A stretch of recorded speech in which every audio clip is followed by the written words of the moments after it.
que hemos tomado el momento para poder venir a escuchar la palabra de nuestro Dios.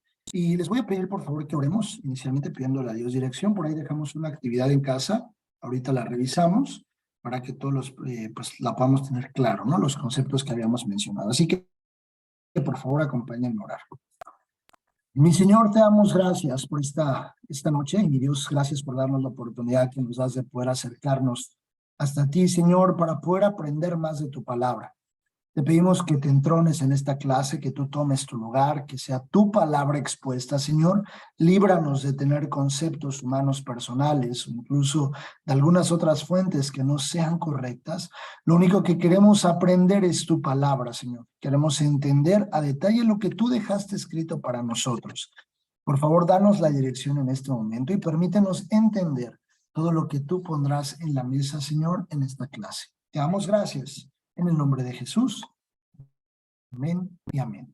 Bien, dejamos no tarea, no lo veo así, sino como una actividad de poder traer la explicación de tres conceptos. Ahorita los vamos a ver, ahorita les voy a preguntar si tienen esos tres conceptos, pero inicialmente quiero que veamos el tema que hemos preparado para el día de hoy.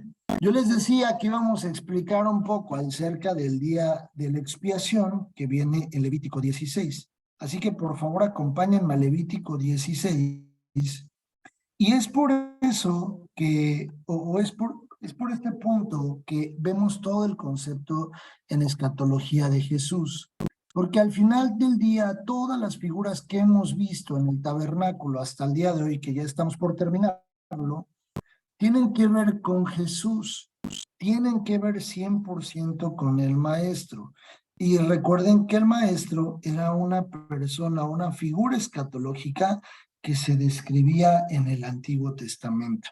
Levítico 16, por favor, y como tal, propiamente dice el día de la expiación. Previo a o como contexto, dice la palabra de Dios en el versículo 1.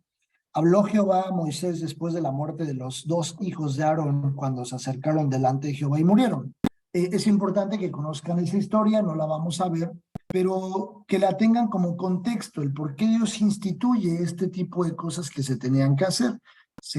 Entran, se ofrece un fuego extraño y entonces mueren estos hombres. No voy a entrar a detalle, pero es importante que ustedes lo lean para tener el antetexto. Pero derivado de la desobediencia de dos hombres, Dios instituye el día de la expiación.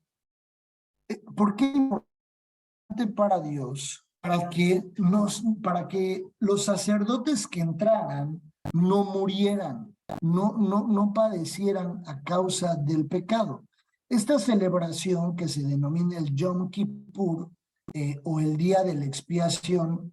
Abajo les pongo la explicación de por qué Yom Kippur, porque Yom significa día y Kippur significa expiación.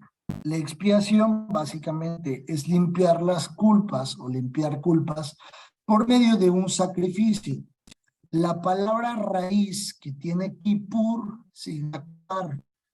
No sé si ustedes, alguno de ustedes tiene una concordancia y en las concordancias Strong, las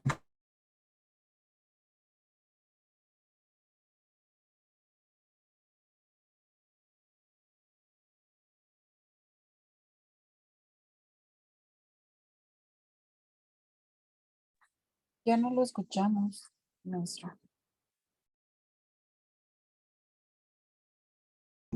entonces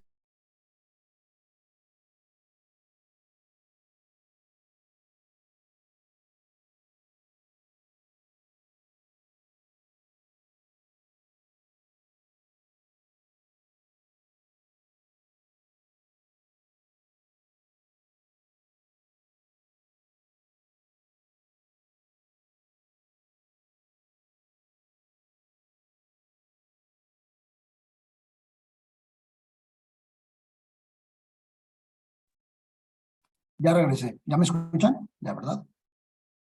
Que les digo que está fallando un poco el internet de donde yo estoy y espero que no siga fallando, ¿vale? Bueno, les decía que en el hebreo hay palabras que se escriben, pero tienen una raíz específica.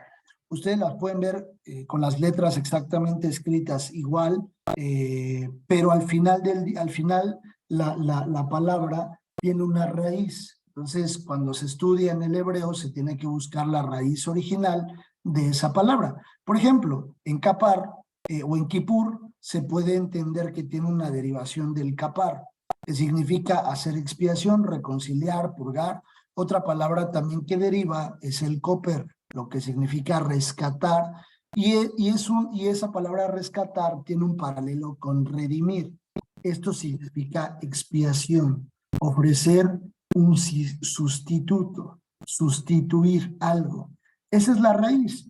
Y Dios instituyó el Yom Kippur o el día de la expiación con un propósito en específico. Dice, versículo número 2. Y Jehová dijo a Moisés, di a Aarón, tu hermano, que no en todo tiempo entre en el santuario detrás del velo. Perdón, se me movió aquí. Detrás del velo. Delante del propiciatorio que está sobre el arca, para que no mueran. Porque yo apareceré en la nube sobre el propiciatorio. Con esto entrará Aarón en el santuario. Y ahí empieza a darle instrucciones Dios de cómo debían hacerlo. Aarón, el sacerdote, tenía que entrar con un becerro, dice. Aarón, con esto entrará Aarón en el santuario con un becerro para expiación y un carnero para holocausto.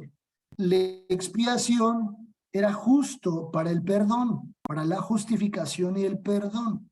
Pero el holocausto era en agradecimiento, ofrenda y agradecimiento y gratitud para un proceso de santificación. Ahorita lo vamos a ver. Y dice, se vestirá la túnica santa de lino y sobre su cuerpo tendrá calzoncillos de lino y se ceñirá el cinto de lino y con la mitra de lino se cubrirá. La mitra era un elemento que cubría la cabeza. Son las santas vestiduras, con ellas se ha de vestir después de lavar su cuerpo con agua. ¿Dónde tenía que lavarlo? En la fuente de bronce que ahorita vamos a ver. Y de la congregación de los hijos de Israel tomará 2 machos cabríos para expiación y un carnero para holocausto. Así como él tenía que poner un elemento de cada uno, el pueblo tenía que poner 2 elementos para la expiación y un elemento para la ofrenda. Y dice, y hará traer a Aarón el becerro de la expiación que es suyo, y hará reconciliación por sí y su casa. No estaban exentos. Su casa no estaba exento. Y dice, después tomará los 2 machos cabríos y los presentará delante de Jehová a la puerta del tabernáculo de reunión. Y echará suertes Aarón sobre los 2 machos cabríos, una suerte por Jehová y otra suerte por Azazel. Azazel es la figura del macho cabrío que debía llevar el pecado y que lo soltarían para que se fuera al desierto. Esa es la figura, Azazel, es la figura del chivo expiatorio, que era como lo mencionaban en el hebreo antiguo. Era enviado al desierto como representación de la eliminación del pecado. Azazel era justo el macho que era soltado hacia el desierto, o el macho, o la figura que podemos conocer como el chivo expiatorio. Dice otra vez, el 9. Bueno, cuando dice que iban a echar suertes, las suertes las debían echar con el Urim y el Tumim.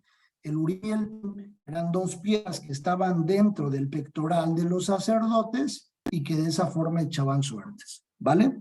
Dice, mas el macho cabrío sobre el cual cayere la suerte por Azazel, lo presentará vivo delante de Jehová para hacer la reconciliación sobre él, para enviarlo a Azazel al desierto. Y hará traer a Aarón el becerro que era para expiación suya, y hará la reconciliación por sí y su casa, y degollará en expiación el becerro que es suyo. Después tomará el incensario lleno de brasas de fuego del altar delante de Jehová, el altar de incienso que estaba delante del velo posterior o previo al propiciatorio o al arca del pacto, que ya lo vimos. Ajá, perfecto.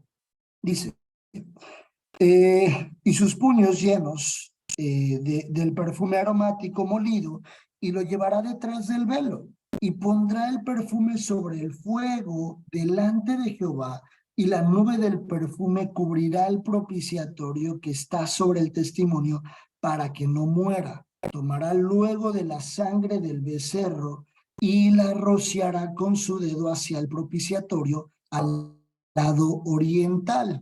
Importante, ¿por qué Dios es tan textual en esas instrucciones? Porque hacia el lado oriental, el lado de donde vendría la salvación de nosotros, del oriente. Y dice, después degollará, bueno, lo voy a repetir, tomará luego la sangre del becerro y rociará con su dedo hacia el propiciatorio al lado oriental. Hacia, el propiciatorio esparcirá con su dedo 7 veces de aquella sangre. El número 7 es número de perfección. Después degollará el macho cabrío en expiación por el pecado del pueblo, y llevará la sangre detrás del velo adentro, y hará de la sangre como hizo con la sangre del becerro, y la esparcirá sobre el propiciatorio y delante del propiciatorio. Así como lo iba a hacer con el becerro que era de él para expiación, lo debía hacer con el becerro que era también del pueblo, ¿vale? Acuérdense que había 2 becerros. Así purificará el santuario a causa de las impurezas de los hijos de Israel, de sus rebeliones y de todos sus pecados. De la misma manera hará también el tabernáculo de reunión, el cual reside entre ellos en medio de sus impurezas. Ningún hombre estará en el tabernáculo de reunión cuando él entre a hacer la expiación en el santuario, hasta que él salga y haya hecho la expiación por sí, por su casa y por toda la congregación de Israel. Es importante mencionar que este era el único sacrificio y la única batizón, dice el pastor Jonathan, de sangre en la tienda dentro del tabernáculo. No había otro momento en el que se esparciera tanta sangre dentro del tabernáculo. Por eso la figura tan importante escatológica de Jesús.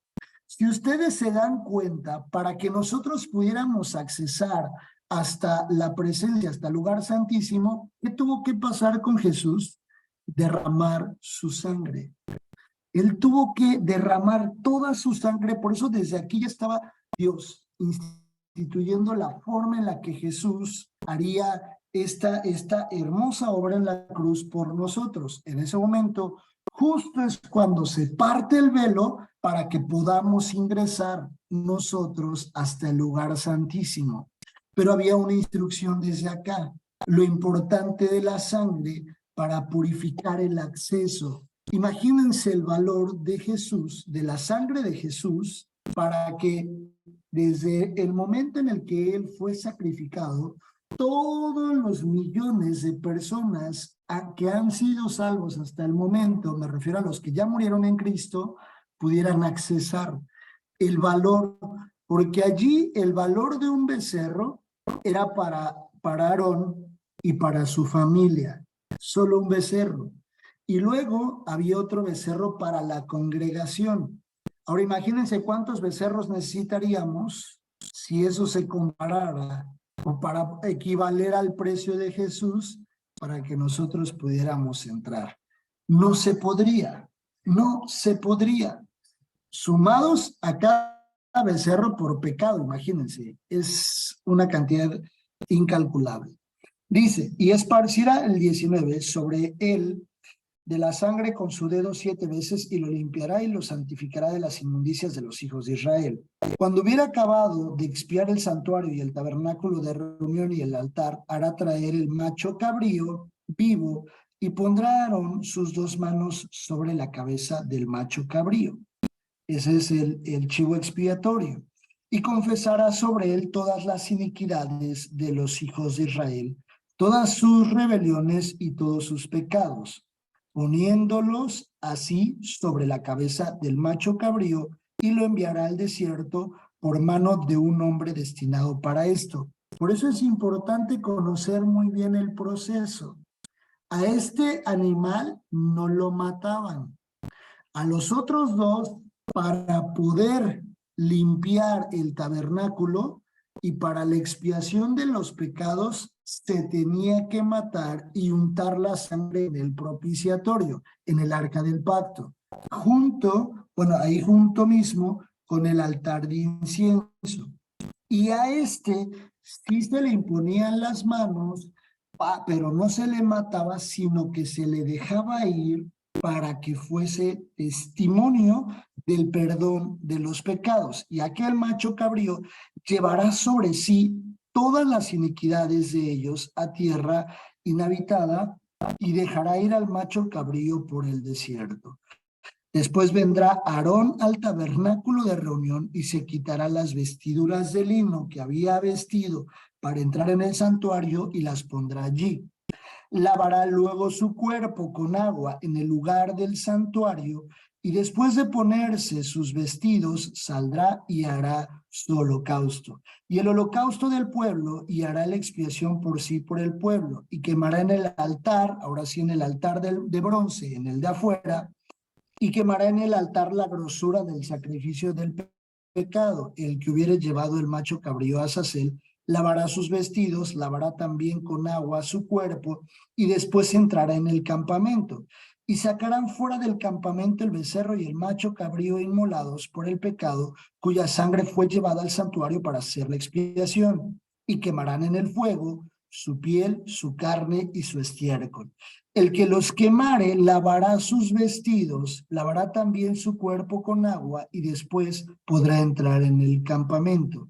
Y esto tendréis por estatuto perpetuo. En el mes séptimo, a los 10 días del mes, afligiréis vuestras almas y ninguna obra haréis, ni el natural ni el extranjero que mora entre vosotros.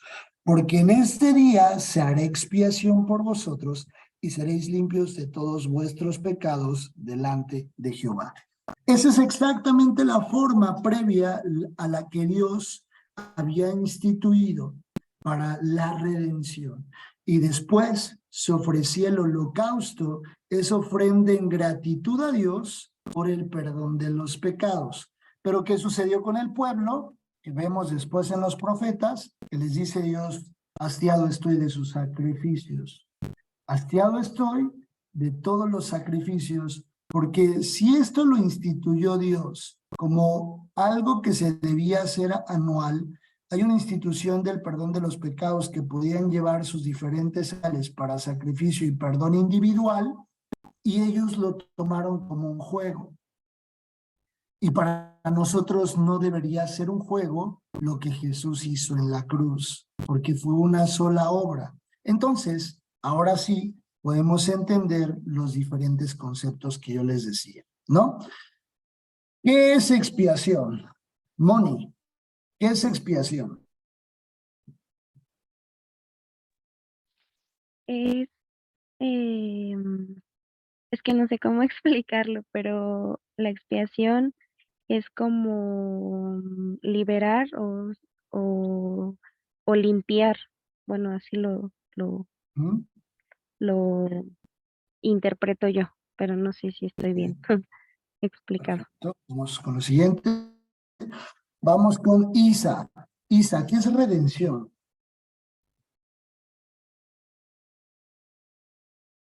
Isa Suárez.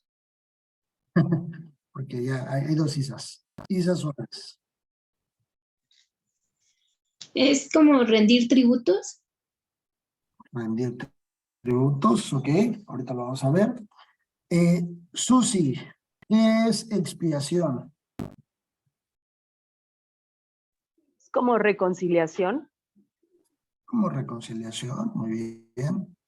Ahora vamos con Ivonne. Ivonne, ¿qué nos puedes decir? ¿Qué es redención? Redención, yo encontré que redención es una acción de redimir, pero, pues, ¿qué es redimir? Y dice que es liberar a una persona de una obligación o de un dolor o una situación penosa. Es conseguir la libertad de una persona o sacarla de la esclavitud. Exacto, muy bien. Liberar a una persona de un dolor o una situación penosa es exactamente una descripción que viene en el diccionario. Por ejemplo, lo basamos en Apocalipsis 5:9. Por primera vez la redención aparece cuando Faraón no quería dejar salir al pueblo de Israel, incluso después de las plagas que Dios envía a través de Moisés. Y lo último fue la muerte de los primogénitos. Israel debía poner sangre en los dinteles. Podemos ahí consultar Éxodo 11 para ver toda esta explicación. Pero básicamente es liberar a alguien de una culpa que tenía que pagarse. Por eso en Romanos dice que nosotros, que ya estaba el acta decretada sobre nosotros, hacia con el pecado.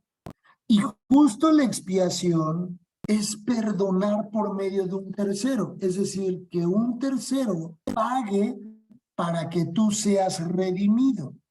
En el momento en el que el tercero paga, porque aquí lo que vemos en el Yom Kippur, vemos que un animal pagaba por el pueblo. ¿Qué culpa tenía el animal, verdad?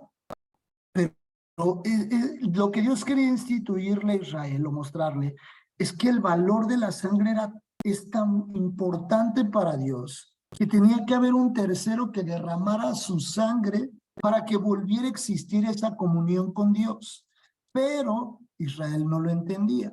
La expiación, en el momento que sucede la expiación, ustedes pueden, vean ahí lo que dice Isaías 28:18, por favor.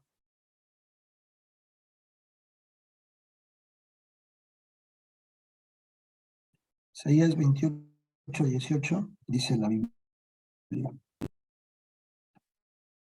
Y será anulado vuestro pecado con la muerte, y vuestro convenio con el sol no será firme. Cuando pase el turbión del azote, seréis de él pisoteados. Y será anulado vuestro pecado con la muerte. La única forma en la que Dios puede traer perdón del pecado debía ser por la muerte de un animal, en este caso, para que hubiera esa redención, para librarnos de esa culpa, de esa condenación pecaminosa que ya teníamos.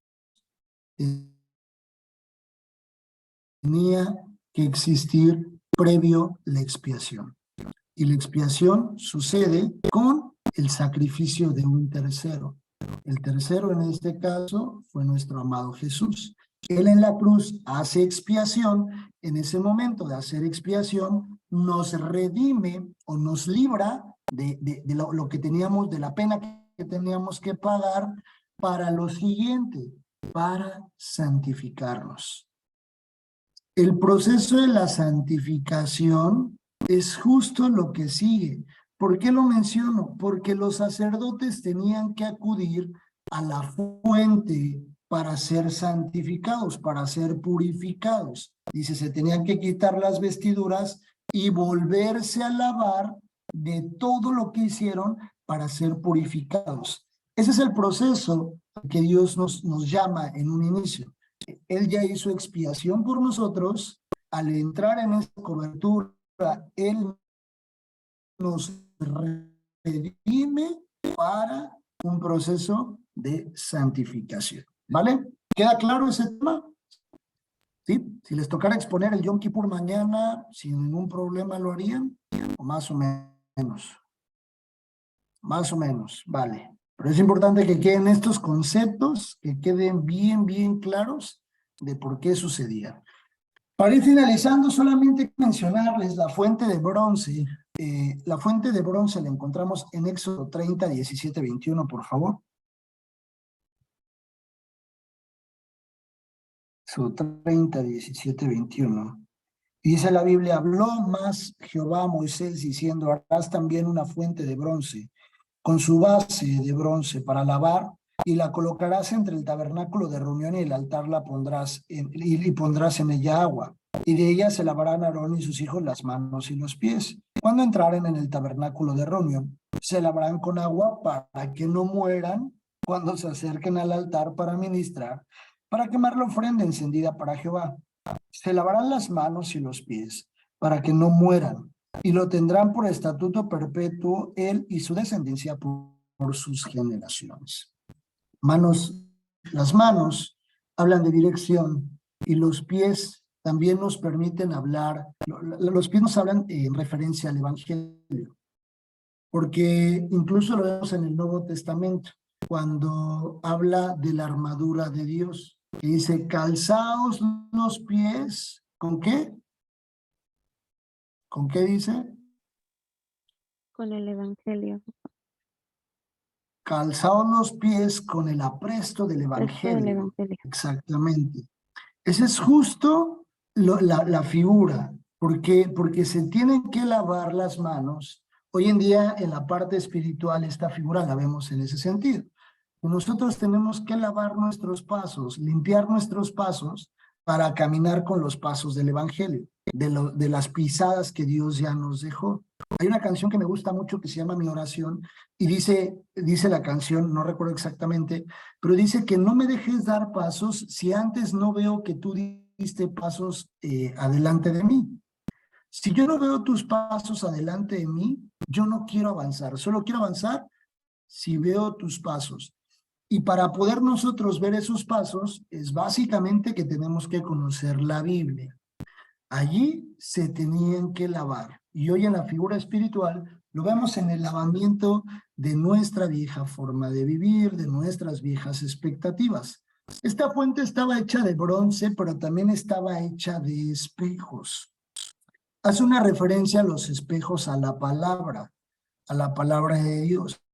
¿Por qué? Porque ahí les pongo algunas referencias, pero solo quiero que vayamos a la referencia de Efesios 5:25, donde dice que la palabra de Dios nos limpia, la palabra de Dios nos lava, es justamente su palabra la que nos limpia. Si ustedes dicen, oye, ¿cómo puedo limpiar y conducir o corregir mis pasos versus los pasos que antes tenía, la forma de avanzar, la forma en la que yo concebía que era lo correcto? Justo es con la palabra de Dios. Dice en Efesios 5:25-26, maridos, amad a vuestras mujeres, así como Cristo amó a la iglesia y se entregó a sí mismo por ella, para santificarla, habiéndola purificado en el lavamiento del agua por la palabra. Así dice, habiéndola purificado en el lavamiento del agua por la palabra. La palabra de Dios es justamente lo que hoy tomamos como la referencia de esa fuente de bronce. Hoy es la palabra de Dios la que nos lava. ¿Por qué nos lava? Porque nos acercamos, por ejemplo, tomamos este versículo como referencia y si un hombre se cuestiona, ¿cómo tengo que amar a mi esposa? Bueno, dice la Biblia, maridos, amad a vuestras mujeres, así como Cristo amó a la iglesia y se entregó a sí mismo por ella. Es decir, dejándolo absolutamente todo y dándolo todo por su esposa, por su iglesia. Esa es exactamente la misma forma equivalente en la que yo tengo que amar a mi esposa. Si mi concepción previa a conocer de Dios era que pues tenía que amarla, tenía que tratarla bien, tenía que cuidarla, bueno, mi concepción debe ser limpiada, lavada y purificada cuando yo leo esto que dice, amar, así como Cristo amó a la iglesia y se entregó a sí mismo por ella, para santificarla, habiéndola purificado en el lavamiento del agua por la palabra. ¿Vale? Siguiente, la puerta del atrio. La puerta del atrio la vemos ahí en Éxodo 38:18. Regresemos a Éxodo, por favor.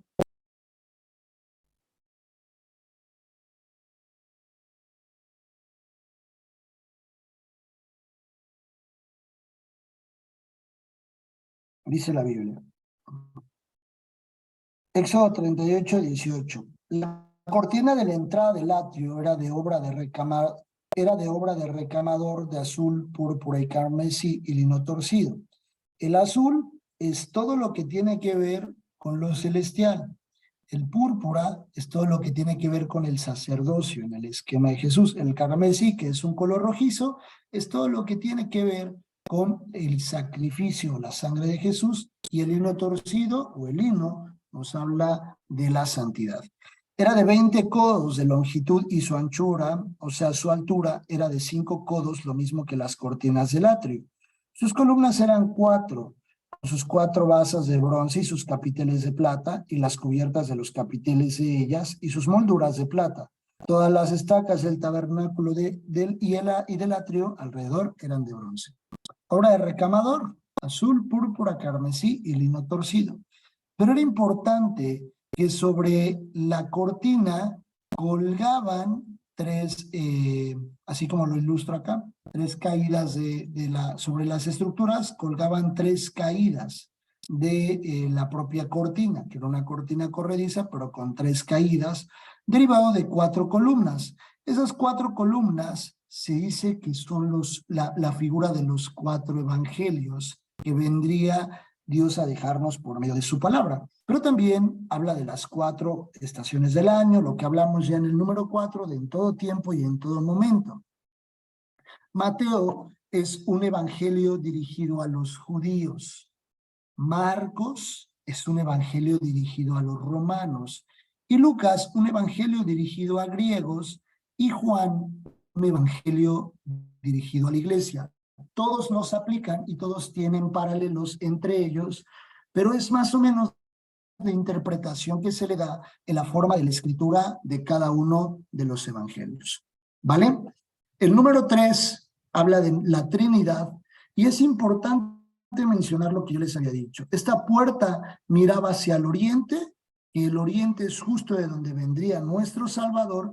Frente a esta estructura, lo que les había dicho es, estaba Moisés y Aarón, atrás estaba la tribu de Judá, que es alabanza a Dios, y por eso el Salmos dice, entrar por sus puertas con acción de gracias, con alabanzas, porque justo es exactamente la posición donde se encontraba la tribu de Judá. Bien, hasta aquí los puntos que quería platicar con ustedes. Acortamos un poco la clase, por ahí ya se iban a desconectar, alguien se iba a desconectar ya previamente, pero la acorté un poco y la acoté a los temas principales que quería revisar. No quiero avanzar, quería ya terminar el tabernáculo, quería ver este último tema con ustedes, pero a partir de la siguiente clase empezaremos a ver los profetas. Veremos a la profecía o las profecías por medio de Daniel y veremos 70 semanas de Daniel también. Seguramente lo veremos en 2 clases, explicaremos las 70 semanas de Daniel y bueno, pues eso veremos a partir de las siguientes clases para entrar ya a la introducción de Apocalipsis. ¿Tienen alguna duda o algún comentario? ¿No? ¿Todo está claro? Perfecto. Bien. Bueno, pues vamos a darle gracias a Dios por su palabra para despedirnos. Y bueno, no se pierdan en un ratito más tarde la oración, ¿vale? Vamos a dar gracias. Señor, te damos gracias por tu palabra. Gracias porque nos permite, Señor Jesús, sentarnos a tu mesa y poder aprender aún más de ti. Yo te pido, Señor, que todo aquello que hemos visto hasta ahorita en escatología sirva, Señor, para que nosotros podamos compartir tu palabra a otros, para que cuando estemos leyendo versículos en la Biblia, se nos venga a la mente y recordemos algunas figuras, para que podamos interpretar muy bien lo que tú dejaste escrito, para que podamos usar muy bien la hermenéutica y que tengamos también mucho más herramientas de estudio. Te pido que tu palabra, Señor, en la parte espiritual que nos hablas, porque siempre hay un pan, Señor, que nos alimente y que nos lleva a recordar lo importantes que somos para ti. Toda predicación, toda materia siempre tendrá que ser cristocéntrica, porque todo gira alrededor de ti. Y en cada momento que tengamos la oportunidad, hablaremos de la obra maravillosa que tú hiciste por nosotros.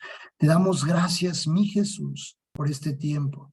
Bendice y guarda la vida de mis hermanas, Señor, guíalas. Tú ayúdales en sus necesidades, por favor, sé tú siempre su proveedor. No las dejes solas, Señor, recuérdales lo importante que son cada una de ellas para ti. Yo te doy gracias por este tiempo, Padre, en el nombre de Jesús. Amén y amén. Bien, pues hasta aquí llegamos. Le doy gracias a Dios por sus vidas. Les mando un fuerte abrazo. Primero Dios, nos vemos próximamente ahí en la iglesia Que Dios les guarde, que Dios les bendiga. Gracias, maestro. Bendiciones.